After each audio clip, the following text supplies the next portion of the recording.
Orengall can summon an entire pack of wolves. Here's how the mechanic works right now and how to build around it for maximum effect. Normally, Orengall's Packhunter lets you keep up to 2 wolves from its base ability. But wolves summoned while in Werewalker form are treated differently. Right now, these don't count towards the 2 wolf cap. They also have their own cooldown and duration. The Werewalker wolves last about half as long as normal wolves and, at least for now, doesn't scale at all. Every wolf has its own personal timer, so the goal is to overlap durations for the biggest pack possible. Without Smites, the cycle is simple. Cast your 2 base wolves, then fill in with Werewalker wolves until the base wolves are nearly expired, about 5 casts, then restart. With Smites in play, that perfect cycle goes out the window. Cooldowns reductions from Smites make it impossible to keep a strict rhythm without a timer. Wolves can also go missing if you move quickly between rooms, especially in dungeons. I've never seen them killed, they just vanish somewhere along the path. What's worked best for me is summon 1 base wolf, add 2 to 3 Werewalker wolves as I move from room to room. That way I don't risk missing resummons, and over time it averages into a near constant pack. If you're into an endless room with lots of smite opportunities, you can chain this into a huge wolf swarm. More smites equals more wolves. Now let's break down how to actually build around it. Most people will tell you, go for Spirit for Orengall.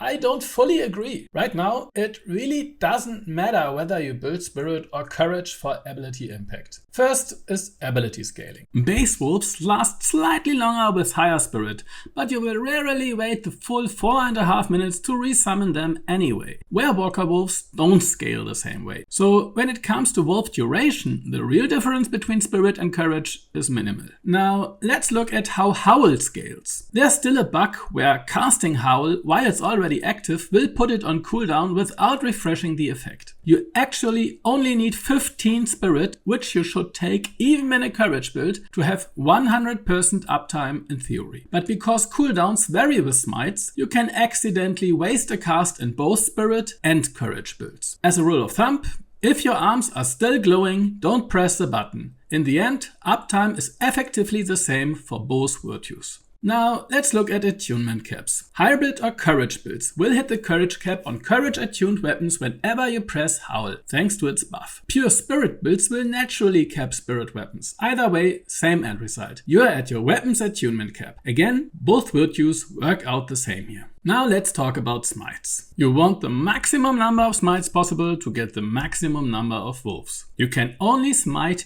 each enemy once. So the smite chance affects your average smites per fight, but not the maximum possible. Your smite chance needs to be high enough to almost guarantee a proc before the enemy dies. On a high smiting weapon like Royal Tines, Howl's boost to smite chance plus the smite mode means even Spirit builds are already far above the rate needed to smite every enemy, just like Courage builds. Even with medium smiting weapons, Howl's base values are so strong that again, Spirit or Courage doesn't matter. The only thing that really matters is what weapons you want to use and which you actually have in your inventory, plus their attunement. If you can change attunements with blessed joineries, that's a game changer. If not, here's the general picture. Flyblades have the best smite generation and also great AoE damage, but their AoE damage only shines if you build into their scaling stat. By default, that's Courage or Grace, since there's no Spirit attuned Flyblade.